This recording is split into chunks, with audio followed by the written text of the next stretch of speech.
আসার সময় দেখলাম যশোর থেকে পার করার পরে বাম দিকে রেলগেট পার করে মার্কেটের সামনে বড় করে একটা সাইনবোর্ড লাগানো, এত বড় এক সাইনবোর্ডের মধ্যে এক মহিলা দাঁড়ানো। চোখটা খালি তাকানোর সাথে সাথে নামায় নিলাম। দুই হাতে কাপড় নাই, প্যাড বের করে আছে, নিচের দিকে কি আছে না আছে ওইটা তো দেখার মতো ওই জায়গায় নাই, কারণ ওই জায়গার ছবি এইটুকু, হাত দুইটা ফাঁকা, দাগ দিছে এরকম করে একটা দাগ দিয়ে ডিক্লার দিছে, এই শীত থেকে যদি বাঁচতে চান, হাতের ফাটা দাগ যদি দূর করতে চান, তাহলে এই ক্রিম লাগান। এই বিজ্ঞাপন দেখছেন আপনারা? কথা বলেন। আমি আপনাদের কাছে জিজ্ঞাসা করব, বুঝে সুঝে উত্তর দিবেন। আপনাদের এই এলাকার মানুষ মাঠের মধ্যে যে ধান লাগায়, ওই ধান লাগানোর সময় মহিলারা মাঠে বেশি ধান লাগায় না পুরুষ? ভ্যান চালায় কি মহিলা না পুরুষ? ইজি বাইক কি মহিলা না পুরুষ? বাহিরে কাজ করে বেশি মহিলা না পুরুষ? তাহলে জিজ্ঞাসা হচ্ছে, সব সময় বাহিরে থাকলো, কাজ করলো, সব কিছু করলো, কিন্তু শীতকালি লাগলো মহিলার গায়ে, ব্যাপারটা কি? আসল ব্যাপার কিছু না। ওরা বলতেছে নারী স্বাধীনতা, নারী স্বাধীনতা। আসলে এইটা নারী স্বাধীনতা নয়, এইটা জাহালত। নারীকে আবার পণ্যে রূপান্তর করেছে। যেই নারীর ইজ্জত থাকার কথা, হাজার হাজার তরুণ চোখ দিয়ে ওই নারীর সাথে জেনা করতেছে, অথচ ওই নারী ভাবতেছে আমি আগাইলাম। তুমি আগাও নাই, তুমি 1450 বছর পিছায় গেছ, ঠিক না? আপনি জাহালত দেখতে পান না, কিন্তু আপনি পরিবর্তন চান সমাজে। পরিবর্তন কেমনে হবে? আল্লাহ রাব্বুল আলামিন বলছেন, ওয়া কাযালিকা আউহাইনা ইলাইকা রূহাম মিন আমরিনা মা কুনতা তাদরি মাল কিতাবু ওয়ালাল ঈমান।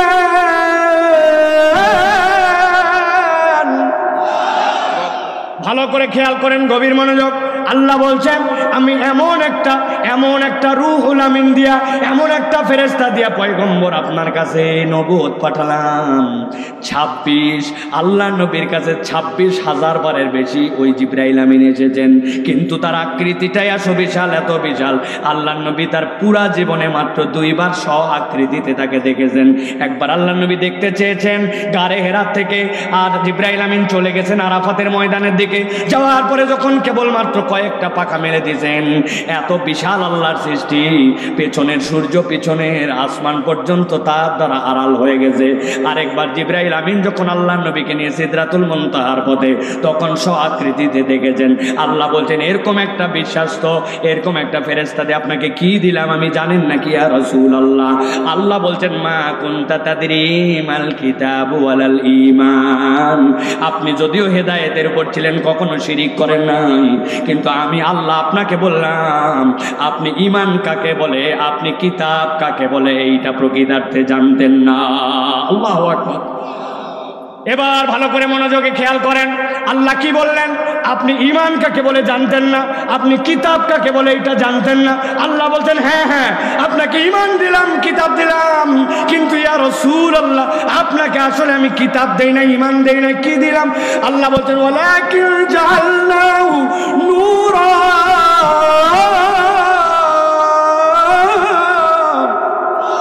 ও আমার হাবিব, আমি মূলত আপনাকে দিলাম নূর। যেইটাকে আপনি কিতাব দেখতেছেন, যেইটাকে আপনি ঈমান দেখতেছেন, আমি আল্লাহ বললাম ওই কিতাব আর ওই ঈমান হচ্ছে আপনার জন্য আল্লাহর পক্ষ থেকে আলো। সুবহানাল্লাহ। একসাথে বলতে হবে, তাহলে কোরআন হচ্ছে আমাদের জন্য কি? বলেন নাই সবাই? সবাই একসাথে বলেন, কোরআন আমাদের জন্য কি? লাস্ট একটা সুযোগ দিলাম, দাঁড়ায় আছেন যারা ডানে বামে, একটা মুখ বন্ধ থাকবে না। বলেন, কোরআন তাহলে আমাদের জন্য কি? চিন্তা করতেছেন হুজুর বোধহয় মাহফিল জমানোর জন্য এত জোরে বের করতেছে। জি না, মাহফিল জমানো আমার টার্গেট না। শুধু ইউটিউবার কয়টা থাকলেও আমি পুরা ওয়াজ করে যাব, শুধু মাইকালা থাকলেও পুরা বলে যাব। আবার যদি লোক ওই আকিজের মতো 15 লক্ষ হয়, তাও যা বলবো, আজকেও তাই বলবো। প্ল্যানিং। খালি টাকা কামাই করার জন্য আমি আসি নাই, ভালো করে মনে রাখেন। এই জন্য আপনার কাছে এই যে জোরে করে বলাইছে, এইটার একটা প্ল্যান আছে আমার। কি প্ল্যান? আপনাদের এলাকায় বিদ্যুৎ যায়, লোডশেডিং হয়, সন্ধ্যার পর মাঝে মাঝে কারেন্ট যায়। এখন থেকে বুদ্ধি শিখাই দিব, যেই কারেন্ট চলে যাবে সাথে সাথে কোরআন শরীফ আপনি খুলবেন, খুলে এরকম করে বাইর করে ফ্রিজের উপর রেখে দিবেন, সোফার টেবিলের উপর রেখে দিবেন, রান্নাঘরে যদি মা বোন রান্না করে রান্নাঘরে রেখে দিবেন, তাহলে দেখবেন আপনার বাড়ি ফকফকা আলো। কি আবার না, একটু আগেই বলছেন কোরআন নূর কোরআন আলো, আবার এখন বলতেছেন না একই মুখে কয় কথা। হ্যাঁ, ওই যে বললাম আপনাকে জোরে বলাইছি, তার পিছনে আমার কারণ আছে। আল্লাহ বলছেন ওয়ালাকিন জাআলনাহু নূরা, তবে এই নূর তুমি যেইটাকে মনে করো এই আলো সেই আলো নয়, এই আলোর একটা ব্যাখ্যা আছে, ঠিক কি না? এখানে এরকম কোন লোক যদি থাকেন ক্যান্ডিডেট, একজন হাত তুলবেন। জীবনে যার হাত ভাঙছে, পা ভাঙছে অথবা মাথা ভাঙছে, জীবনে একবার এক্সরে করা লাগছে, জীবনে একবার এমআরআই করা লাগছে, জীবনে একবার সিটি স্ক্যান করা লাগছে, বুকের মধ্যে কফ জমে গেছিল, ডাক্তার আপনাকে এক্সরে করাইছিল, এরকম কোনো বেটা যদি থাকেন হাত তোলেন। জীবনে হাত পা ভাঙছে, মাথা ভাঙছে, এক্সরে করা লাগছে, লোক নাই, ওরে বাবারে হাত নামান, এত লোক দরকার নাই। গেছে এক্সরে রুমে, যাওয়ার পরে বলছে শোনেন আমরা বের হয়ে যাচ্ছি, তবে বলে যাচ্ছি যখন আপনাকে জোরে করে নিঃশ্বাস টানে আপনাকে দম বন্ধ করতে বলবো তখন কিন্তু দম বন্ধ করবেন, আবার যখন ছাড়তে বলবো তখন ছাড়বেন। ওই লোককে খালিগা করা এরকম করে বুক লাগায় দিয়েছে, দিয়ে বলছে এখন জোরে করে নিঃশ্বাস নিয়ে দম আটকায় রাখেন, এখন দম ছাড়েন, বেরিয়ে আসেন। আরে 3 সেকেন্ড হয় নাই, দম টানেন, দম ছাড়েন, বেরিয়ে আসেন। খানিকক্ষণ পরে বলছে হয়ে গেছে, এই দেখেন কি ঘটনা ঘটে গেছে। হাত তো ভাঙছেন মিয়া, হাড্ডি এদিক থেকে ওদিক চলে গেছে, বুকের হাড্ডি কাঠি এদিক বেঁকা হয়ে গেছে, বুকের ভিতরে নিউমোনিয়া। কথা বলেন, কেমনে ধরা পড়ল? আপনি কিছুই বুঝলেন না, কিন্তু আপনার যা যা দরকার হয়ে গেছে। এমন একটা অতি বেগুনি রশ্মি আছে আপনি দেখতে পান নাই, কিন্তু যে কাজ করা লাগবে আপনার পিঠের মধ্যে দিয়ে ভেদ করে, বুকের মধ্যে দিয়ে ভেদ করে বেরিয়ে চলে গেছে। আল্লাহ বলছেন দুনিয়াতে তোমার যদি আলো দেখতে পাও না কিন্তু কাজ দেয়, আমি আল্লাহ বললাম ওয়ালাকিন জাআলনাহু নূরা। আমার নবী 15 বছর ভেবেছিল যেই 5টা বিষয় আমি আল্লাহ ওহী দিলাম, ইকরা বিসমি রাব্বিকাল্লাযী খলাক, আর আমি বললাম এটা ঈমান আর কোরআন। তুমি যদি কিয়ামত পর্যন্ত তোমার সমাজকে পরিবর্তন করতে চাও, আমি আল্লাহ গ্যারান্টি দিলাম তুমি দেখতে পাবে না, কিন্তু কোরআনের সমাজ যদি হয়, কোরআনের পরিবেশ যদি হয়, কোরআনের যদি অর্থনীতি হয়, কোরআনের যদি দেশ হয়, কোরআনের যদি আইন হয়, আমি আল্লাহ বললাম এটা আমার পক্ষ থেকে এমন আলো নাহদি বিহি মান নাশাউ মিন ইবাদিনা, আমার বান্দাদেরকে কিয়ামত পর্যন্ত আমি হেদায়েত দিতেই থাকবো যাকে ইচ্ছা থাকে। আর আল্লাহ বলছেন ওয়া ইন্নাকা লা তাহদি ইলা সিরাতিন মুস্তাকিম, আমি রব্বুল আলামিন যাকে হেদায়েত দেই ওইটা হেদায়েতটা সিরাতুল মুস্তাকিমের হেদায়েত। একবার যদি ওই রাস্তায় কেউ ওঠে ওইটা নিশ্চিত তাকে জান্নাতে নামাবে। সুবহানাল্লাহ। অতএব প্রিয় ভাইয়েরা, এই যে কোরআন শুনতে আসলাম আর শুনে শুনে শুধু চলে গেলাম, কিন্তু আমরা অনুভব করলাম না যে আসলে কোরআন আমাকে কি দিতে চায়। আপনি যদি বিশ্বাস করেন এখনো এতিমের সম্পদ মেরে খাওয়া হয়, নারীর ইজ্জত দেওয়া হয় না, ইজ্জতের নামে বেইজ্জতি করা হয়, পৃথিবীতে ঠুনকো ঠুনকো ছুটাই, যুদ্ধ করে করে লক্ষ কোটি মানুষকে হত্যা করা হয়, এই পৃথিবীতে এখন পর্যন্ত গায়রুল্লাহর নামে সমাজের মধ্যে যেইগুলো চলে সেইগুলো মানুষের বিবেক কখনো মেনে নিতে পারে না। কিয়ামত পর্যন্ত জাহালতকে দূর করে আপনি যদি সুন্দর সমাজ প্রতিষ্ঠিত করতে চান, তাহলে কোরআনের ব্যতিক্রম আর কিচ্ছুই থাকতে পারে না, ঠিক কিনা? আমি তো সব জায়গায় কথা বলি, ঠিক বললেও ঠিক, না বললেও ঠিক। এই দেশে ডিজিটাল আইন হয়েছে, এই দেশে ডিজিটালাইজড করেছে, এই দেশে সিসি ক্যামেরা বসাইছে, এমন কোন অফিস নাই এই অফিসটি সিসি ক্যামেরার আওতাধীন, নিয়ন্ত্রণাধীন লেখা নাই ভাই। এই সিসি ক্যামেরা কি করছে বলেন তো? চোরগুলাকে ডাকাত বানাইছে। আমি গেছি পাসপোর্ট করার জন্য, আমার পাসপোর্টের মেয়াদ 6 মাসের নিচে নেমে গেছে। পাসপোর্টের মেয়াদ 6 মাসের নিচে নামলে তখন ওইটা তার নতুন করে কোনো ভিসা দেয় না, পাসপোর্ট বানান লাগবে। একজন বলছে হুজুর পাসপোর্ট অফিসে এমনি এমনি কাজ হয় না, আপনি প্রস্তুতি নিয়ে যান। আমি মনে করছি ওখানে যাওয়ার পর হয়তো কলম দিয়ে নাম টাম সই করা লাগবে, এই জন্য পকেটে ভালো একটা জেল পেন। আপনাদের কি ধারণা আমি জেল পেন নিয়ে গেছি? আপনারাও ভাত খান, আমিও ভাত খাই, আমি বুঝছি কি নেওয়া লাগবে, সেই অনুযায়ী পকেটে প্রস্তুতি নিয়ে গেছি। পকেটে যাওয়ার পরে বললাম ভাই আমার কাজটা দ্রুত করা লাগবে। ও দোতলার অফিসে এই ডেস্ক ওই ডেস্ক, এখানে সেখানে খালি ঘুরায়, আমার খালি ঘুরায়। মালও নেয় না, আবার কাজও করে না, কি এটা জ্বালা। অনেকক্ষণ পরে বলতেছে চলেন এবার নিচে যেতে হবে। দোতলার থেকে এবার আমাকে নিচতলায় নিয়ে আসতেছে। নিচতলায় যখন নিয়ে আসতেছে একটা সিঁড়ি, এরপর একটা ল্যান্ডিং, ওই ল্যান্ডিং থেকে এরপরে আবার আরেকটা ধাপের সিঁড়ি। ওই এক ধাপ পার করে যে জায়গায় ল্যান্ডিং, ওই জায়গায় এসে বলতেছে মাল বার করেন। আমি বললাম এই বেয়াদব, সারা ঘুরাইয়া কখন তোমাকে মাল দেওয়ার জন্য আমি রেডি, এতক্ষণ পরে এই জায়গায় মাল খাবি তো খাবি, আগে খালি না কেন? বলতেছে যে হুজুর এই বিল্ডিংটি সিসি ক্যামেরা নিয়ন্ত্রিত, আমরা মনিটরে চেক করে দেখেছি সব জায়গায় ক্যামেরায় ধরে, খালি এই জায়গাটা ধরে না। তো যেই জায়গাটা ধরে না ওই জায়গা তো মাল খায়। এখন এই লোক যদি একবার বুঝতো কিরামান কাতিবিন ইয়ালামুনা মা তাফআলুন, তুমি যা করো সব তোমার কাদের ফেরেশতা খবর রাখে। আর তার মধ্যে যদি ভয় থাকতো, কাদের ফেরেশতা তো দেখে জানি, বিশ্বাস করলেও দেখে না করলেও দেখে, কিন্তু যদি উল্টাপাল্টা করি তাহলে যদি চুরি হয় তাহলে হাত কাটা যাবে, ডাকাতি হয় ডান হাত বাম পা কাটা যাবে, এরপরে আবার অন্যায় করলে বিপরীত দিক থেকে আবার কাটা যাবে। ওদিকে আছে আল্লাহর ভয়, এদিকে আছে আল্লাহর আইনের ভয়। এই দুটা যদি সমাজে চলতো তাহলে 90% দুর্নীতি 3 মাসের মধ্যে দূর করা সম্ভব, ঠিক না?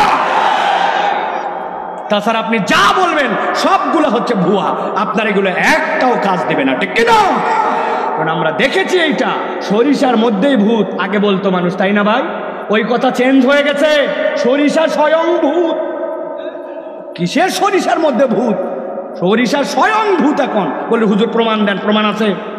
দুর্নীতিকে না বলুন, এর জন্য ব্যানার ফেস্টুন 10 কোটি টাকার বাজেট হয়েছে, প্রত্যেকটা জেলা পরিষদে প্রত্যেকটা ডিসি অফিসে সেমিনার করতে হবে। কি জন্য? দুর্নীতিকে না বলুন। ওই বাজেটের 8.5 কোটি টাকা দুর্নীতি হয়ে গেছে। দুর্নীতিকে না বলুন, বাজেট যারা খায় ফেলে, তাহলে কি সরষার মধ্যে ভূত আছে নাকি? সরষা স্বয়ং ভূত। কি বলছি বলেন? সরষা স্বয়ং ভূত। আপনি এই ভূত তাড়ানোর জন্য 50 বছর চেষ্টা করেছেন, আরো 500 বছর চেষ্টা করলে হবে না। অথচ 23 বছরে কোরআনের ইমপ্লিমেন্টেশনে আল্লাহর নবী বলে গেছেন খৈরুল উমুরি করনি সুম্মাল্লাযিনা ইয়ালুনাহুম সুম্মাল্লাযিনা ইয়ালুনাহুম। বিশ্বাস করেন তো আপনারা? করেন তো আপনারা? আল্লাহ আমাদেরকে বোঝার তৌফিক দান করবেন, আল্লাহুম্মা আমিন। এখন জিজ্ঞাসা হচ্ছে হুজুর বিশ্বাস তো করি কিন্তু কাজ হয় না কেন? বলবো বলবো একটা ঘটনা কেবল বলবো, তাহলে আপনাদের কাছে বিশ্বাস করেন এটার ব্রেন স্ট্রিমিং হয়ে যাবে। যুবকরা মুখস্থ করে রাখো। আমার মাহফিল ছিল ঝিনাইদাতে, ঢাকায় থাকে আমি, মানিকগঞ্জ দিয়ে পার হয়ে পদ্মা পার হয়ে ঝিনেদা যাবো ওই পারে। এখন ঝিনেদা যাওয়ার সময় মধ্যে বাচ্ছে পদ্মা নেতু নদী, ফেরিতে করে পার হব। আসরের ওয়াক্ত ক্লোজ, কাছাকাছি। আমি ফেরিতে উঠছি, উঠে গাড়ির থেকে কোনো রকম লাভ দেন, আমি অজু ছিল, চলে গেছি ফেরির সাথে। যারা আপনারা ফেরি পার হয়েছেন জানবেন ফেরির সাথে নামাজের জায়গা দেওয়া থাকে, থাকে না ভাই? মাস্টার রুমের পিছনেই ফেরিতে নামাজের জায়গা। যাওয়ার পরে আমি মোবাইল বের করলাম, মোবাইল বের করে মোবাইল দেখে সুন্দর করে দেখলাম মোবাইলের মধ্যে থেকে আমার এই যে কম্পাস দেখলাম, দেখে কেবলা, দেখে আপনাদের কেবলাই দিকে না ভাই, নামাজ পড়ে ফেললাম। নামাজ 2 রাকাত আদায় করে ফেলেছি। আদায় করে চুপচাপ বসে আছে। একটু ডান পাশে দেখে মুরব্বী আছে, এই মুরব্বী আমার দিকে এইরকম করে তাকায় আছে। আমি একবার চোখ ফিরাই নিছি, চোখ পড়ে গেছে। আবার খানিকক্ষণ পরে চিন্তা করলাম মুরব্বী কি এখনও তাকায় আছে না বাদ দিছে, একটু চোখ বাঁকা করে দিব বাবা। মুরব্বী তখনও তাকায়। আমি আর চোখ না ঘুরাই মুরব্বীকে সালাম দেওয়া, আসসালামু আলাইকুম চাচা, কি ব্যাপার আপনি আমার দিকে তাকায় আছেন, কিছু বলবেন? বলছে কি আর বলবো বাবা, তুমি তো অবাক করে দিস। আমি চিন্তা করলাম হুজুরদের যে দোষ,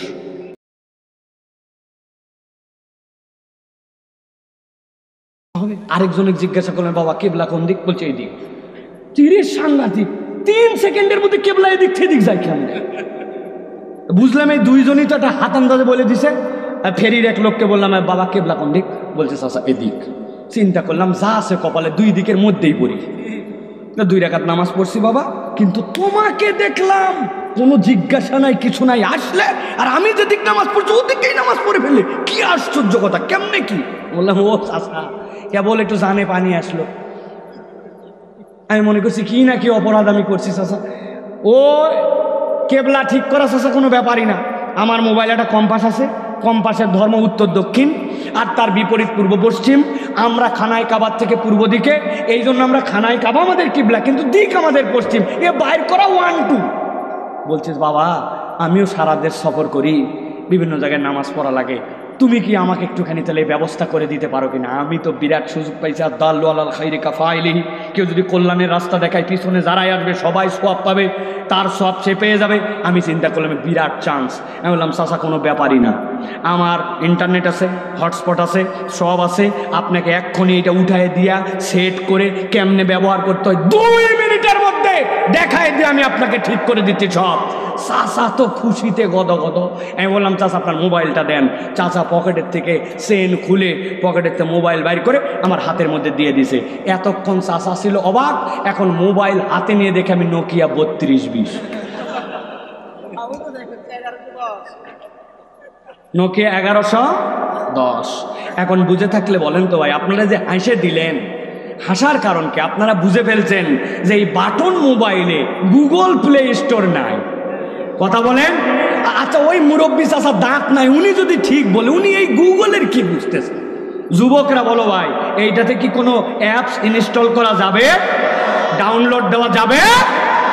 ভালো করে বোঝো, ভালো করে বোঝো, হাসানোর জন্য বলি নাই। আল্লাহ রাব্বুল পরিবর্তন দিবেন কোরআন দিয়া। কোরআন কোরআনের জায়গায় নূর হিসাবে আছে, আল্লাহর ঈমান আল্লাহর কোরআন কোরআনের জায়গায় আছে। আমরা ওয়াজ শুনি, কিন্তু আমাদের ওয়াজ শোনাটা হচ্ছে বাটন মোবাইলের মতো। আমি আমাকে নিজে প্রস্তুত করি নাই যে আমি ওইটা আমার জীবনে ইনস্টল করে নিব। আমরা যদি ইনস্টল না করতে পারি, তাহলে আপনি যেরকম হেসেছেন বাটন মোবাইলের কথা শুনে, তাবৎ পৃথিবীর সৃষ্টি এত কোরআন আলোচনা করার পরেও যখন মুসলমান কোরআন গ্রহণ করে না, তখন এই সৃষ্টিরা উপহাস করে, ঠিক কিনা? আজকের থেকে সিদ্ধান্ত নেন, কোরআনের কোনো সমস্যা নাই, সমস্যা আমাদের। আমরা বাটন মোবাইল হয়ে আছি, ঠিক কিনা? আমাদের জীবন পরিবর্তন করার সিদ্ধান্ত নিতে হবে। রাজি আছেন তো আপনারা? অনেকেই ভাবতেছেন বাপ রে বাপ, প্রায় 40 মিনিট 44 মিনিট হয়ে গেছে, ওয়াজ তো বিরাট ভাবে শুরু হয়ে গেছে। না, ওয়াজ এখনো শুরু হয়নি, কেবল একটু বাউন্ডারি দিলাম, আয়াল দিলাম। আয়াল কি দিলাম? বলছি না 2 পর্বে কথা বলবো। আমার ওয়াজ যারা এর আগে শুনেছেন তারা জানেন আমার ওয়াজের আয়াল আছে। আইয়াম মানে যুগ, জাহেলিয়াত মানে অন্ধকার, অন্ধকার মানে তমাশাচ্ছন্নতা, অন্ধকার মানে মূর্খতা, অন্ধকার মানে এমন এক যুগ যেই যুগের মধ্যে মানুষের মধ্যে কোনো সভ্যতা ভব্যতা ছিল না। এক কথায় জাহালিয়াত মানে হচ্ছে অন্ধকার একটা যুগ। তাহলে আইয়ামে জাহেলিয়াত মানে অন্ধকার যুগ, ঠিক তো? এখন ওই যুগকে কেন অন্ধকার যুগ বলা হতো? ওই যুগকে অন্ধকার যুগ এজন্য বলা হতো যে দিনের বেলা ছিল সূর্যের আলো, দিনের বেলা সব কিছু ফকফকা দেখা যেত, কিন্তু তাদের সেই সময় বিদ্যুৎ ছিল না, তাদের সেই সময় সৌর বিদ্যুৎ ছিল না, পল্লী বিদ্যুৎ ছিল না, জেনারেটর ছিল না, রাত্রেবেলা তাদের কোনো আলো ছিল না। দিনের বেলা আলো, রাত্রেবেলা অমানিসার কালো। এই জন্য ওই যুগকে বলা হতো আইয়ামে জাহেলিয়াত। তাই তাই না, তাহলে এই জন্য জাহেলি যুগ বলা হতো না। তাহলে জাহেলি যুগ কেন বলা হতো? মুখস্থ করতে হবে। পৃথিবীর সকল সিরাহবিদ, সকল মুহাদ্দিসিনে কেরাম প্রামাণ্যতার ভিত্তিতে বর্ণনা করেছেন জাহেলি যুগ বলা হতো 5টা কারণে। কয়টা? 5টা। মিলান। 1 নম্বরে ওই যুগকে জাহেলি যুগ বলা হতো, 1 নম্বর কারণ ছিল সেই যুগে মানুষজন কোনো নারীকে সম্মান দিত না। নারী ছিল একটা ভোগ্য পণ্যের মতো, তার না ছিল সামাজিক অধিকার, না ছিল তার সম্পত্তিতে অধিকার, না ছিল তার কোনো অধিকার। এমনকি আল্লাহ কোরআনে বলেছেন কাফের মুশরিকদেরকে যখন জাহান্নামে নিক্ষেপ করা হবে তখনও জিজ্ঞাসা করা হবে ওয়াইদাল মাউউদাতু সুইলাত বিআইয়ি যামবিন কুতিলাত, কোন কারণে ছোট্ট ছোট্ট শিশুদেরকে কন্যাদেরকে হত্যা করেছিলে। তার মানে ওই যুগে নারীদের কোনো ইজ্জত সম্মান, এলাকার মধ্যে কোনো দাম, সম্পত্তিতে অধিকার, মানবিক মূল্য কোনো কিচ্ছু ছিল না। এটা ছিল 1 নম্বর কারণ। মুখস্থ থাকবে তো? আমি কিন্তু সময় মতো জিজ্ঞাসা করব আবার, বিশেষ করে যেগুলো যুবক তরুণ আছে, মুরব্বীদেরকে ধরবো না, কারণ ওনাদের মেমোরি শেষ, আমাদের ইয়াংদেরকে ধরতে হবে। রেডি তো সবাই? 1 নম্বর এইটা। 2 নম্বর, ওই যুগে কোনো এতিমদেরকে তারা সম্মান দিত না। এতিমদের সাথে আচরণ এরকম ছিল, কেউ যদি এতিম হতো ওরা খুশি হয়ে যেত, আরে পাইছি রে, ওরে ঠেকানোর কেউ নাই, ওর সম্পদ নিয়ে খাও, ভাগে খাও, ওরে বঞ্চিত করো, প্রয়োজনে কোনো কৌশলে তাকে অন্যের কাছে গোলাম হিসেবে বিক্রি করে দাও। এতিম হওয়া মানে ওরা বুঝছে যে এইটার মালিকানা আমার, এতিমের কোনো দাম ছিল। 3 নম্বরে, ওই যুগে সবচেয়ে নিকৃষ্টতম আর একটা কালচার ছিল, সেটা হচ্ছে ডাকাতি করা, এবং তাদের একটা ডায়লগ ছিল, জোর যার মুল্লুক তার। ভাই যশোর অঞ্চলে এই ডায়লগ আছে ভাই? কি বলে ভাই? একবার বলেন তো সবাই, কি বলে? জোর যার, মানে আপনার ক্ষমতা আছে, আপনার পাওয়ার আছে, ইউ ক্যান ডু এনিথিং, আপনাকে কেউ ধরার নাই। আপনি দেশের টাকা বিদেশে পাচার করবেন, আপনি দেশের টাকা নিয়ে কানাডায় বাড়ি বানাবেন, আপনি এক সেতু বানানোর সময় 30টা সেতুর টাকা খরচ করবেন, রাস্তায় যেখানে দেওয়ার কথা রড ওই জায়গায় দিবেন বাঁশ, যেই জায়গায় দেওয়ার কথা আপনার জন্য খোয়া ওই জায়গায় দিবেন আপনি বালু, আপনার যা মন চায় আপনি তাই করতে পারবেন, আপনি আপনার বাপের দেশ বানাবেন। এইটা হচ্ছে 3 নম্বর কারণ। বেশি দূরে ঠিক বলেন না, আমি ওই সময়ের কথা বলতেছি। হ্যাঁ, জায়গা মতো মিলানো হবে, ভালো করে আগে খেয়াল রাখেন। জোর যার মুল্লুক তার, এটা 3 নম্বর কারণ। 4 নম্বরে, ওই যুগের মানুষেরা চূড়ান্ত যুদ্ধবাজ ছিল। ঘটনা অঘটনা কোনো ছুতা কিছু লাগতো না, বিনা কারণেও তারা যুদ্ধ করত। কেমন যুদ্ধবাজ ছিল? ইতিহাসে একটা ঘটনা আসছে, একজন লোক তার একটা উট নিয়ে একটা পাহাড়ের কোনা, যেই জায়গাতে কিছু ঘাস আছে সেখানে তাকে খাওয়াতে দিছে, কিন্তু যেই পাহাড়ে খাওয়াতে দিছে ওই পাহাড়টা ওই উটালার বাড়ির এলাকার না, ও ভিন্ন এলাকায় অবলা প্রাণীকে খাওয়াতে দিছে। এখন এক লোক যে যার বাড়ির কাছে উট খাওয়াতে দিছে তাকে যায় বলছে, এই তোর কি কোনো শক্তি নাই, পাওয়ার নাই, কিচ্ছু নাই? বলে কেন? বলে কোথাকার কোন উট নিয়ে এসে তোর এলাকায় খাওয়াই যাবে আর তুই কিছু করবি না? বলে আমার কি করা লাগবে? বলছে কিছু করতে না পাইলেও তোর ঘাস খাইয়া উটের দুধ হয়েছে, অন্তত উটের দুধটা দোয়ায় ফেল। এই কথা বলে যাই উটালা তার কাছে গেছে, যাই বললো, ভাই উট একটা অবলা প্রাণী, এর এমন কি দোষ আছে যেখানে একটু ঘাস পাই সেখানে খায়, তোর উটটা ওই জায়গায় বাইরে রাখছিস, তাই বলে ওর ঘাস ওর এলাকা বলে তোর উটের দুধ দোয়াই নিবে, তুই কিছুই করবি না? বলছি কি করা লাগবে? ঠেকা। এরে বলছে ঠেকা, ওরে বলছে উদ্দুত দোয়া। আপনাদের যশোর অঞ্চলে এরকম লোক আছে কিনা জানি না। আপনি যে সুন্দর চেহারা, ভাবি আপনার কোনো বরের অভাব, এইরকম একটা লোকের সাথে আপনার সংসার করা লাগবে, কোন দুঃখে আপনাকে বলছে, কি এমন বয়স হয়েছে আপনার, বাদ দেন ওই লোকে, দেখা যাবে অন্য জায়গায়, তালাক দেন। আবার ভাইরে পাম মারে, হ্যাঁ আল্লাহ আপনার কামাই কম দিছে না, এমন কি বয়স হয়েছে, ভিটামাটির কি অভাব আছে নাকি, এরকম একটা দাজ্জাল মার্কা বউ নিয়ে আপনাকে কে সংসার করতে বলছে, বহু মহিলা আপনার জন্য অপেক্ষা করছে, ওটা বাদ দেন। আছে কিনা ভাই? খিলিক দিয়ে এক যুদ্ধ লাগাইছে, 100 বছর যুদ্ধ হয়েছে, 100 বছর। এই যুদ্ধে হাজার হাজার লোক মারা গেছে। এইটা ছিল তাদের চূড়ান্ত যুদ্ধবাজ। 4 নম্বর কারণ। আমি কিন্তু ধরবো আপনাদেরকে, যে কোনো একজনকে দাঁড় করায়া, বুঝেও আর শোনেন। 5 নম্বরে, ওই সময়ের মানুষেরা ছিল চূড়ান্ত রকমের জাহেল। সেই জাহেলতের সবচেয়ে বড় দিক ছিল তারা ছিল মূর্তি পূজারী। মূর্তি পূজার লেভেলটা এমন ছিল, এই কথা বলাটা বোঝানোর জন্য বলা, কিন্তু তারপরেও বোঝানোর জন্য আপনাদের কাছে বলছে, এই কথা না বলাই উত্তম আমাদের জন্য। ওই সময়ের অবস্থা এমন হয়েছিল, যত কাল্লা তত আল্লাহ।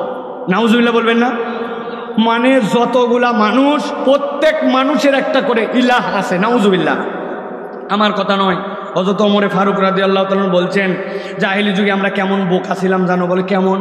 বলে আমরা মিষ্টান্ন বানাতাম। আপনাদের যশোরে হয় কিনা, আমাদের উত্তরবঙ্গে এটা খুব হইতো। ছোটোবেলায় দেখতাম বিভিন্ন ধরনের লোকজন আমাদের পাড়ার মধ্যে এক ধরনের গুডগুডি হাতে নিয়ে তারা ফেরি করতে আসতো। ভাঙা চূড়া, লোহা লক্কর, জুতা ফিতা বদল করে কটকটি নিতে পারেন?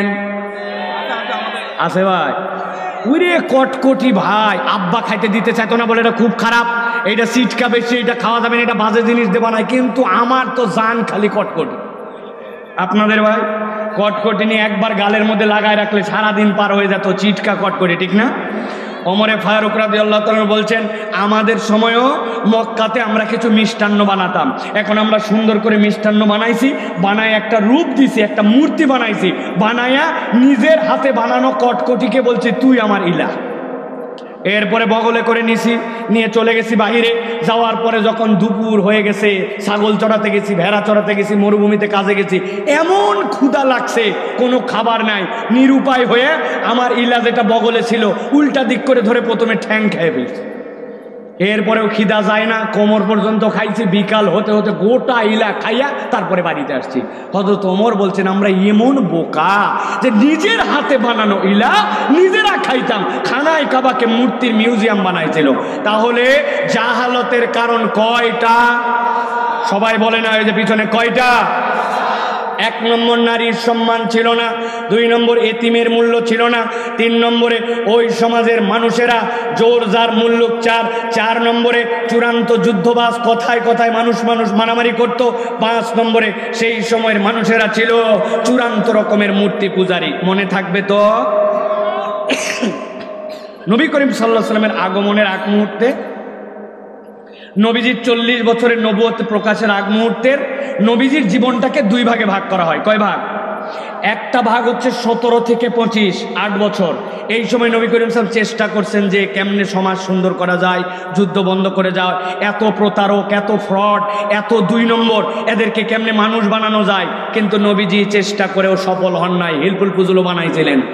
আবু জেহেল একদিন আসছে ইয়ামেন থেকে, এক লোক বাজার নিয়ে আসছে, ওরা কাপড় বানায় খুব সুন্দর, ইয়ামেনিরা কাপড়ের দোকান দিছে। আবু জেহেলের তো যে ঠাঁট, যে বাট, পিছনে চেলা চামুন্ডা সবগুলা নিয়ে ঘোরাফেরা করে। আবু জেহেল এসে বলছে, এই কাপড় কত করে? বলছে সে সবচেয়ে ভালো কাপড়টা দেখি, দেখাইছে, বলছে এটা কাটার দরকার নাই, পুরা থান সহ আমারে দিয়ে দে। চিন্তা করছে, বাপ রে বাপ, মানুষ 2 গজ 2 মিটার 2 হাত কাপড় নিতে টেনশন করে, আর এই বেটা কত বড় বড় লোক, পুরা থান সহ নিয়ে নিচ্ছে। নিয়ে বলছে যাওয়ার সময় এই যে খানায় খাবার পাশে আমার বাড়ি, এখান থেকে নিয়ে যাবি। ওর বাপ চক্কর দেখে বুঝছে এটা সাধারণ লোক নয়, কিছুই বলে নাই। আর ঠিক আছে, পুরাটাই বেচা হয়ে গেছে, কাপড় দিয়ে দিছে। এটা ইতিহাসের কথা, রাহিকুল মাকতুম থেকে বলতেছে আপনাদের কাছে, প্রিয় ভাইয়েরা। এরপরে বিকালবেলা যখন কাপড় বিক্রি করে ওই লোক যাবে ইয়ামেনে, আবু জেহেলের কাছে গেছে, যায় বলতেছে, সকালবেলা যে কাপড় নিলেন, কাপড়ের টাকাটা দেন। আবু জেহেল তো আসমান থেকে পড়ছে, কাপড় মানে তুমি খে? আরে কাপড় মানে তুমি কে? মানে আমার কাছ থেকে সকালে কাপড় নিয়েছেন? বলে উল্টাপাল্টা কথা বলবে না, এই যে সকাল থেকে এগুলা লোক সব আমার পাশে পাশে চলে। এই সেলারা, বলো তো আমি কি সকাল থেকে এখন পর্যন্ত কোনো কাপড়ের দোকানে গিয়েছি বা কোনো কাপড় কিনেছি? বলছে না না স্যার, আপনি কাপড় তো দূরের কথা, আপনি আজকে তো বাড়ির থেকেই বাড়ান না। ওই লোক একদম নিষ্ফল হয়ে চলে গেছে। এইরকম প্রতারণা তারা করতো। নবীজি এইগুলার থেকে বের করার জন্য চেষ্টা করেছেন, কিন্তু রাসূলুল্লাহ সাল্লাল্লাহু আলাইহি ওয়াসাল্লাম পারেন নাই। এরপরে 25 বছর থেকে 40 বছর, আল্লাহ নবী 15 বছর আর মক্কায় থাকলেন না। কওমের এই 5টা বিষয় নিয়ে আল্লাহ নবী সাল্লাল্লাহু আলাইহি ওয়াসাল্লাম বেরিয়ে গেলেন। গারে হেরার মধ্যে আল্লাহ নবী সাল্লাল্লাহু আলাইহি ওয়াসাল্লাম যে থাকতেন, কেউ যদি এখানে বলতে পারেন আমি আপনার জন্য দোয়া করতে চাই। গারে হেরা মানে হেরা গুহা, আল্লাহ নবী হেরা গুহায় অবস্থান করতেন। বলেন তো গারে হেরাটা কোন পাহাড়ের উপর অবস্থিত? জাবালে নূর। জাবাল মানে পাহাড়, নূর মানে আলো, আলোর পাহাড়ের উপরে গারে হেরা। আল্লাহ নবী সাল্লাল্লাহু আলাইহি ওয়াসাল্লাম সোমবারে চলে যেতেন, সোম মঙ্গল বুধ আল্লাহ নবী খানা নিয়ে যেতেন। হযরত খাদিজাতুল কুবরা জানতেন যে 3 দিনের জন্য খাবার, রুটি কয়টা, পানি কতটুকু, সাথে তার কতটুকু খাদ্য দিয়েছেন। কিন্তু নবী করিম সাল্লাল্লাহু আলাইহি ওয়াসাল্লাম মঙ্গলবারে আসেন না, বুধবারে আসেন না। খাদিজাতুল কুবরা অস্থির হয়ে যেতেন। খাদিজা রাদিয়াল্লাহু তাআলা বয়স তখন 54, আল্লাহ নবীর বয়স তখন 39। খাদিজাতুল কুবরা রাদিয়াল্লাহু তাআলা আনহা ওই সময়ে খাবার নিয়ে আল্লাহর নবীর কাছে 8 কিলোমিটার পথ মক্কা থেকে পার করে ওই 2600 ফুট এবড়ো থেবড়ো পাহাড় অতিক্রম করে আল্লাহর নবীর কাছে খাবার পৌঁছায় দিতেন। দুনিয়ায় যত কে আশেকে রসুলের নিদর্শন আর আইডল হতে চায়, আপনার এই সকল ভক্কর চক্কর কথায় আশেকে রসুল হওয়া যাবে না। আশেকে রসুলের নমুনা হচ্ছে খাদিজাতুল কুবরা রাদিয়াল্লাহু তাআলা আনহা, ঠিক কিনা? খাদিজাতুল কুবরা রাদিয়াল্লাহু তাআলা আনহা এরকম করে খাবার পৌঁছায় দিতেন। আল্লাহ নবী এখানে 15 বছর ধরে ভাবতেছেন। আল্লাহ নবী সাল্লাল্লাহু আলাইহি ওয়াসাল্লামের বয়স যখন 40 বছর, হঠাৎ করে একদিন সন্ধ্যার আগ মুহূর্তে আল্লাহ নবীর কাছে জিবরাইল আমিন চলে আসলেন। আসার পরে আল্লাহ নবীকে বলেন, ইন্নী বুইস্তু মিনাল্লাহ, আমি আল্লাহর পক্ষ থেকে আপনার কাছে এসেছি। এমনি এমনি আসি নাই, আল্লাহ রাব্বুল আমিন আপনাকে নবী হিসাবে প্রকাশিত হওয়ার জন্য আদেশ করেছেন, আর আল্লাহর পক্ষ থেকে আমি ওহী নিয়ে এসেছি। সাথে সাথে জিবরাইল আমিন নবীজিকে বললেন, ইকরা, না আল্লাহ রাব্বুল আলামিন আপনাকে ওহী দিয়েছেন, ইকরা, আপনি পাঠ করুন। আল্লাহ নবী বললেন মা না বিকারিন, আমি তো পড়তে পারবো না। এরপরে আবার জিবরাইল আমিন আল্লাহ নবী সাল্লাল্লাহু আলাইহি ওয়াসাল্লামকে চাপ দিলেন, চাপ দেওয়ার পরে বলেন ইকরা। নবী বললেন মা না বিকারিন, আমি তো পড়তে পারবো না। 3 নম্বর বারে যখন চাপ দিলেন জিবরাইল আমিন আল্লাহ নবীকে বুকের সাথে বুক লাগায় চাপ দিয়ে জিবরাইল আমিন ওহির 5টা আয়াত আল্লাহ নবীর কাছে দিয়ে দিলেন। ইকরা বিসমি রাব্বিকাল্লাযী খলাক, খলাকাল ইনসানা মিন আলাক, ইকরা ওয়া রাব্বুকাল আকরাম আল্লাযী আল্লামা বিল কলাম। আল্লাহ নবীর সাথে সাথে পড়ে ফেললেন। পড়ার পর আল্লাহ নবী দ্রুত বেগে নিচে নেমে আসলেন। আসার পরে খাদিজাতুল কুবরা রাদিয়াল্লাহু তাআলা আনহার ঘরের মধ্যে চলে গেলেন।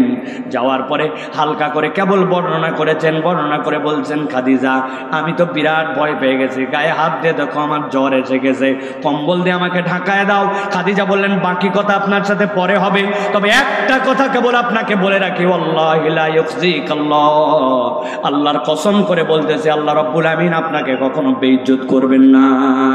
আপনার মতো ভালো মানুষ যার 3টা গুণ আছে এই মানুষকে রব্বুল আলামিন বেইজ্জত করবেন না। আপনি এখন আরাম করেন। অন্তত যশোরের মানুষেরা ভালো করে খেয়াল করেন, এই যে আল্লাহর নবীর ওহী নাজিলের শুরু থেকে এই যে 2 মিনিট আপনার কাছে যেই কথাগুলি বললাম, জিবরাইল আমিন আসা থেকে খাদিজাতুল কুবরার ঘর পর্যন্ত, বুঝে থাকলে বলেন তো এই কথাটা কি জীবনের প্রথম আজকে শুনলেন নাকি এর আগে অনেকবার এই কথা আপনি শুনেছেন?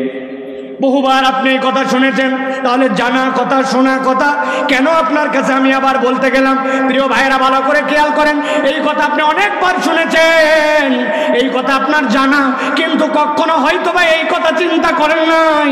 আল্লাহ নবী জাহেলি যুগের 5টা বিষয় নিয়ে ওই গারে হিরায় ভাবছিলেন, কিন্তু আল্লাহ নবীর প্রতি ওহী আসলো। আল্লাহ নবীকে বলা হলো হে নবী আপনি পাঠ করুন। আল্লাহ নবীর কাছে যদি এইরকম ওহী আসতো, ও রাসূল আপনাকে নবুয়ত দেওয়া হলো, আর দীর্ঘ সময় ধরে আপনি ভাবতেছেন এই কওমকে কেমনে মূর্তি পূজা থেকে মুক্ত করা যায়, আপনাকে তরিকা বলে দেওয়া হলো যান এইভাবে যে আপনি দাওয়াতের কাজ করেন। আপনি চিন্তা করেছেন যুদ্ধ বন্ধ করার জন্য, আপনি চেষ্টাও করেছেন, পারেন নাই। যুদ্ধ বন্ধের জন্য তরিকা এইটা, নারীদের সম্মান নাই, নারীদের ইজ্জতে এইভাবে পাবে, এইটার জন্য আয়াত দেওয়া হলো। একবার একটু ঠান্ডা মাথায় দিলটা নরম করে দিয়ে চিন্তা করে দেখেন, আল্লাহ নবী কথার কথা 15 বছর, কিন্তু 15 বছর নয়, তার পুরা জীবনটাই ভাবলেন তিনি এইগুলা, কিন্তু আল্লাহ নবীর কাছে ওই আসলো ইকরা বিসমি রাব্বিকাল্লাযী খলাক। সাধারণ দৃষ্টিতে তাকালে মনে হয় আল্লাহ নবী ভাবলেন কি, আর আল্লাহ নবীর প্রতি ওহী আসলো কি, ঠিক না? কিন্তু মুফাসসিররা ব্যাখ্যা করছেন কিয়ামত পর্যন্ত মানুষ ভালো করে জেনে রাখো, তুমি যদি তোমার কওমকে পরিবর্তন করতে চাও, নতুন করে পয়গম্বর আসবে না, কিন্তু কিয়ামত পর্যন্ত কোথাও না কোথাও জাহালত থাকবে।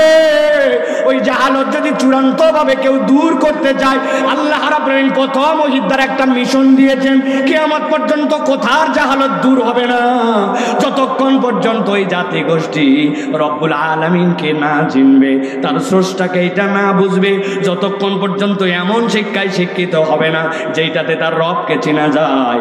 আপনি যতই ফাল পারেন, আর আপনি যতই সোনার বাংলার স্বপ্নের কথা বলেন, আপনি যদি আপনার জাতিকে নৈতিকতা সম্পন্ন, আপনি যদি আপনার জাতিকে রবকে চিনাতে না পারেন, এই বিদ্যায় যদি আপনি তাদেরকে বুদ্ধিভিত্তিক পরিবর্তন করতে না পারেন, তাহলে কোনো কওমের জাহালত কিয়ামত পর্যন্ত দূর করা সম্ভব নয়, ঠিক না? আপনি ঠিক বললেও ঠিক, না বললেও ঠিক, আপনি বুঝেন নাই আমার সমাজের জাহালত কেমন। বেশিরভাগ ওয়াজ আমরা শুনি কোথায় শুরু কোথায় শেষ কিচ্ছু জানলাম না। আসলাম, গেলাম, বাড়ির যাই বলছে বক্তান ছিল একটা ফাটাফাটি, গতকালকে ওয়াজ হয়নি, ফাটায় ফেলছে। এখন বউ জিজ্ঞাসা করছে আচ্ছা তুমি এত যে প্রশংসা করতেছো কি ফাটালো? বলছে তা বলতে পারবো না, কিন্তু ফাটাইছে। ও বাবা, আপনি কি বলতে পারেন না খালি ফাটাইছে? ফাটায় কি লাভ আমাদের? এই সকল ফাটায় কি লাভ? এই জন্য আমি আপনার কাছে, পিছনে কথা বলে কে? এই জন্য আমি আপনাদের কাছে বলতে চাই প্রিয় ভাইয়েরা, যে আমরা কোরআন থেকে কিছু নিয়ে যাওয়ার জন্য যদি নিয়ত করি, তাহলে আশাটাও সাকসেস, বলাটাও সাকসেস। আমরা কি কোরআন থেকে আরো কিছু কথা শুনতে রাজি আছি? রাজি আছি। তবে সকল শ্রোতা আমার লাগবে না। যেই সকল শ্রোতাদের বয়স 50+ হয়ে গেছে, আপনাদের জন্য ছুটি ঘোষণা করা হলো। আপনারা চাইলে বাড়িতে চলে যেতে পারেন। আপনারা আমার শ্রোতা না, শ্রোতা হচ্ছে তারা যাদের বয়স 40-এর নিচে। ওই যে হিম্মত আছে 2 ঘন্টা দাঁড়ায় শুনবে ওরা, তাদের পায়ের মধ্যে আল্লাহ এমন বল দিছে। আমার শ্রোতা তারা আছেন আপনারা ভাই? আছেন আপনারা? কারা কারা দেখে একটু?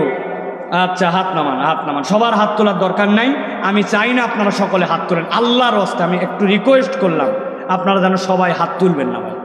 যাদের হাতের মোবাইলে ঝামেলা, গিরিজে প্রবলেম, গিয়ার অয়েল ফুরায় গেছে, হ্যাঁ, এগুলো জাম বেঁধে গেছে, তাদের হাত তোলার দরকার নেই। কিন্তু আল্লাহ যাদেরকে নিরবিচ্ছিন্নভাবে হাতটা চালানোর তৌফিক দিচ্ছে, গিয়ার অয়েল মোবাইলে কোনো ঝামেলা নাই, এইগুলা মানুষ খালি হাত তুলবে, এর বাইরে কোনো কেউ হাত তুলবে না। যাদের গিয়ারে প্রবলেম, যাদের মোবাইলে প্রবলেম, গিরিজে, এগুলোতে হাত তোলা লাগবে।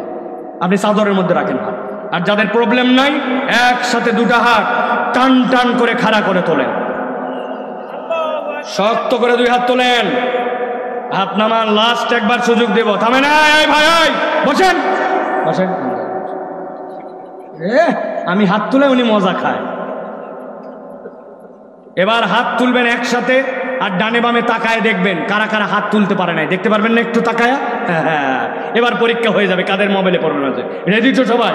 দেখে একসাথে সবাই 2 হাত শক্ত করে তোলেন, সোজা করেন, সোজা সোজা সোজা সোজা, মানে কান বরাবর টান করেন। পরে এবার পিছন দিকে একটু টানা দেন, পিছনে পিছনে দেন, এবার একটু সামনে দেন, হ্যাঁ জোরে, সোজা করেন। এবার ডানে বামে তাকায় দেখেন কারা উঠাতে পারে নাই, তাকান, ডানে বামে দেখতেছেন? সবাই উঠাইছে না? হাত সোজা করেন। এবার একটু ডানে দেন, মাশাআল্লাহ, এবার একটু বামে দেন। এবার হাতটা একটু সোজা করেন, শক্ত করতে হবে, শক্ত, এরকম করছেন। এবার গলাটা একটু পরিষ্কার দেন, ভালো করে পরিষ্কার হয়নি, হাত শক্ত করেন, সোজা সোজা করছেন। এবার বুক বরাবর নেন, এই বরাবর। এবার আমরা একটা আকাশ বাতাস মুখরিত করে শরণপুরের ইতিহাস স্মরণীয় করে রাখার জন্য আল্লাহর জন্য একটা তাকবীর দিতে চাই। যারা এইরকম তাকবীরের ধ্বনিতে নিজের জবানকে এর আগে উচ্চ কণ্ঠিত করেন নাই এবং আজকে করতে রাজি আছেন, এরকম একটা হিম্মতওয়ালা তাকবীর যারা দিতে পারবেন বলেন আল্লাহুম্মা আমিন। আর 1000 পাম্পট্টি দেওয়ার পরেও যারা আল্লাহু আকবার বলতে পারবেন না, তারা বলেন আল্লাহুম্মা আমিন। আছে না ভাই? আছে, সমস্যা নেই, সমস্যা নেই। এটাই বাস্তব কথা, কারণ এটা আমার জীবনে এই বছরে মাহফিলের অভিজ্ঞতা। দিনাজপুরে এক মাহফিলে গেছি, কঠিন শীত, এখানে তো কোনো শীতই নাই এখন, এমন শীত ভাই, হাত ধরে থাকেন মিয়া, হ্যাঁ ধরে থাকেন, এমন শীত। শীতের মধ্যে গেছি, আমিও তো ধরে আছি, আমি কি ছেড়ে দিয়েছি নাকি? হুজুর খালি খাটতেছেন, আপনি খাটতেছেন। চিন্তা করলাম যে এত মানুষ, কিন্তু কুয়াশায় কিচ্ছু দেখা যায় না, এই মানুষগুলোকে একটুখানি গরম করা দরকার। বললাম ভাই, জীবনে এরকম হিম্মত করে তাকবীর দেন নাই, আল্লাহর জন্য একটা তাকবীর দিতে হবে, দ্বীনের জন্য একটা তাকবীর দিতে হবে, এই দেশকে হিন্দুত্ববাদের বিরুদ্ধে রুখে দাঁড়ানোর জন্য তাকবীর দিতে হবে, দিল থেকে একটা তাকবীর। এমন কোনো ফার্ম নাই যেই পাম আমি দেই নাই, দিয়েটি আমি তাকবীর দিচ্ছি, লিল্লাহে তাকবীর। সামনে ছিল এক মুরব্বী, তাকায় দেখে উত্তর দিচ্ছে আল্লাহ। ওই দিন বুঝছি ভাই, পাম দিয়া কাম হবে না, ঠিক না? এটা দিল থেকে আসা লাগবে, পাম দিলে কাম হবে। কারণ এখানে অনেক মুরব্বী আছে, আপনি যত যাই বলেন লিল্লাহে তাকবীর, আল্লাহ তো তাকবীর দর আছে না ভাই? উনারা বাদ, যারা বুক বরাবর টান টান টান করে ধরছেন, ধরছে না ভাই? আমি যখন বলবো লিল্লাহে তাকবীর, তখন হাত দুটো আসমানের দিকে ছুঁড়ে দিয়ে বলতে হবে আল্লাহু আকবার। যারা যারা রাস্তায় ঘুরে, যারা যারা বাড়িতে আছে, ওরা মনে করতেছে না না রাত গভীর হয়ে গেছে, লোকজন কিছু নাই। আসলে যে প্যান্ডেলে ফাঁকা নাই, এই বলদেরা জানেই না, ঠিক না? জানান দেওয়ার মতো একটা তাকবীর দিতে হবে। রাজি সবাই? পারবেন তো ইনশাআল্লাহ? দেখি একটা তাকবীর দেন, লিল্লাহে তাকবীর, লিল্লাহে তাকবীর। আল কোরআনের আলো, আল হাদিসের আলো, তোমার নেতা আমার নেতা, তোমার নেতা আমার নেতা, আলেম ওলামা যেখানে, আল্লাহর আইন যেখানে, লিল্লাহে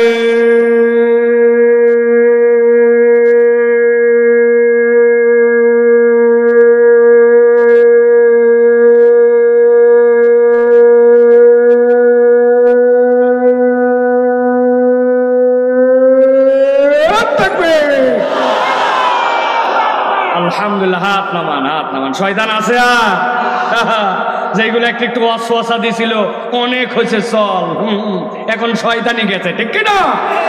আল্লাহু আকবারের স্লোগান শয়তান পছন্দ করে না। এই জন্য বাংলাদেশেও এক শ্রেণীর লোক আল্লাহু আকবারের স্লোগান দিতেও পারে না, পছন্দ করে না। আমরা বলতে চাই, আল্লাহু আকবারের স্লোগান যারা দিতে পারে না, বলতে পারে না, তাদের দলীয় স্লোগানে আল্লাহু আকবার নাই, তারা শয়তানের আপন চাচাতো খালাতো ফুফাতো ভাই। আল্লাহু আকবারের স্লোগান কোনো দলীয় স্লোগান নয়, কোনো পার্টির স্লোগান নয়, কোনো গোষ্ঠীর স্লোগান নয়। আল্লাহু আকবার ইমানদারের হৃদয়ের স্লোগান। এই বাংলার জমিনে একজন ইমানদার যদি, তরুণ যুবকদের বাংলাদেশ, বৈষম্যহীন বাংলাদেশ, আলেম ওলামার বাংলাদেশ, নাস্তিক মুরতাদদের থাপ্পড় লাগানোর বাংলাদেশ, ওই বাংলাদেশে আল্লাহু আকবারের পক্ষে যারা, আমরা তাদের পক্ষে। মনে থাকবে তো? মুরব্বীরা ঠিক বলেন না? 50 বছর আপনাদেরকে দেখছি আমরা, কিসের ঠিক? আল্লাহ যেই জায়গা মতো যাওয়া লাগবে, এক বিড়ি আর এক কাপ চা দিয়ে ইমান বেঁচে ফেলায়। হ্যাঁ, অমুক ভাইয়ের চরিত্র ফুলের মতো পবিত্র, নামাজ পড়েনি বিগত 50 দিন, জুমারটা এবং ফজরেরটা জামাতে এক ওয়াক্ত, আবার তার পক্ষে স্লোগান দিচ্ছে অমুক ভাইয়ের চরিত্র ফুলের মতো পবিত্র। মুরব্বীরা বলতে পারবেন, আগে একটা মার্কা ছিল হোঁকা, ছিল না? ওরে এটা ভোট দিবেন কাতে করে হোঁকাতে হোঁকাতে, ভোট দিবেন কাতে হোঁকাতে হোঁকাতে। আপনাদের মুরব্বীদের চলবে না কোনো কথাবার্তা। সব তরুণ যুবকদেরকে আমাদের আগায় আসতে হবে, ঠিক কিনা?